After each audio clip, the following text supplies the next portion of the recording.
Okay, we're going to be adding some devices. We'll start with our indoor. To open it up, we just press the letter at the bottom, it will pop open. The keypad says we must press the programming button. So first thing we'll do is, I'm just going to add a battery. I want to show you the flashes. So your passive will start up, and we must wait for the 2 or 3 flashes before we press the programming button. Do not press the programming button if you've not seen the flashes. If it's too quick for you, just wait a second or two before you press the button, then you know the flash would have taken place. Now we press the button, such there. Your passive will flash and your keypad will tell you that it's been recorded. Close the lid.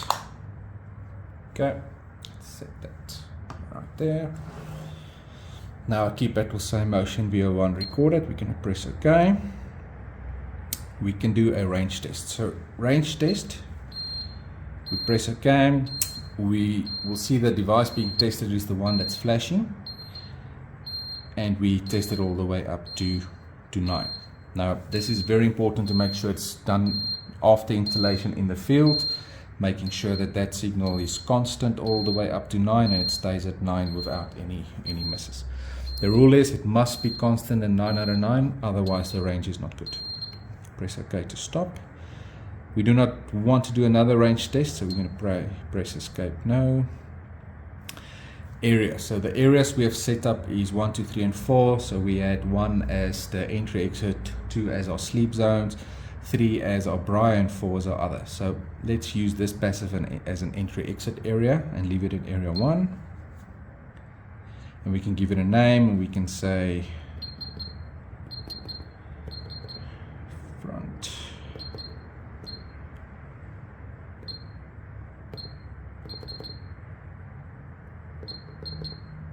It's looking after the front door, and press OK.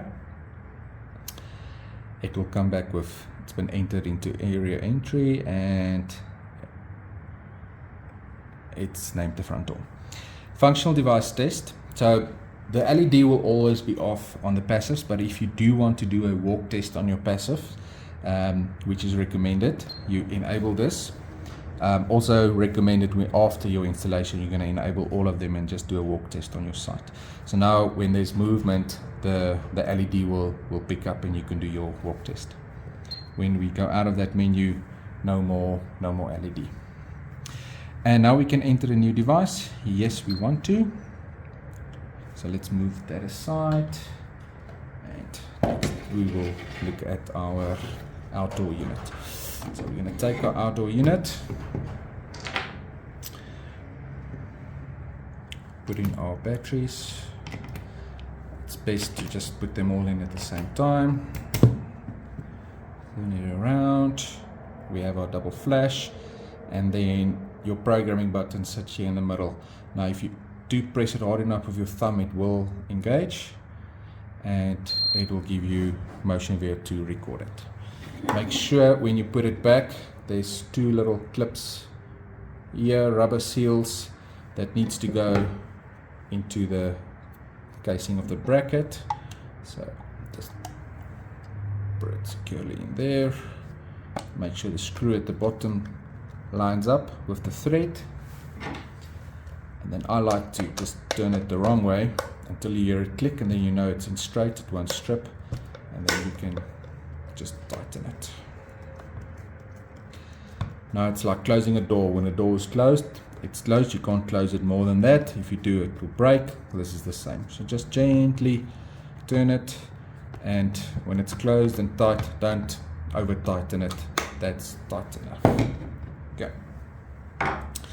Going back to our keypad, motion VO2 recorded, press OK. Range test, press OK. You can see it's the one that's flashing.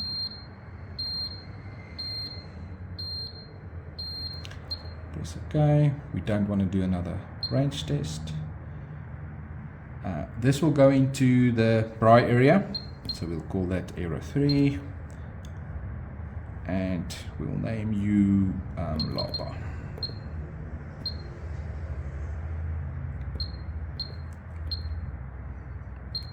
Perfect. Press OK. Walk test again. It's good to see if it's working on the bench, but this test must really be done in the field, so when there's movement it will pick you up. Perfect. Press OK. Enter a new device. Yes, we want to add one more. We're going to add our key fob.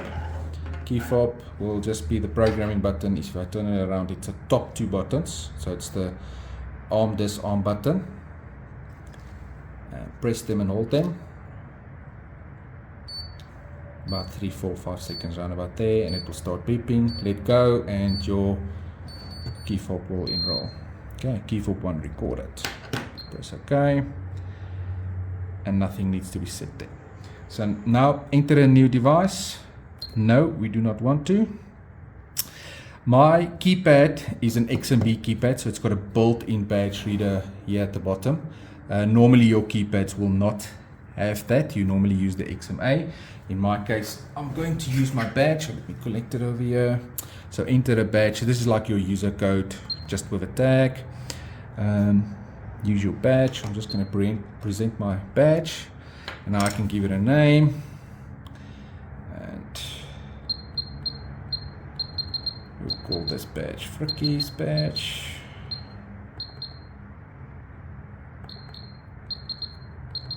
And press OK. Right, I don't want to add another one. Escape.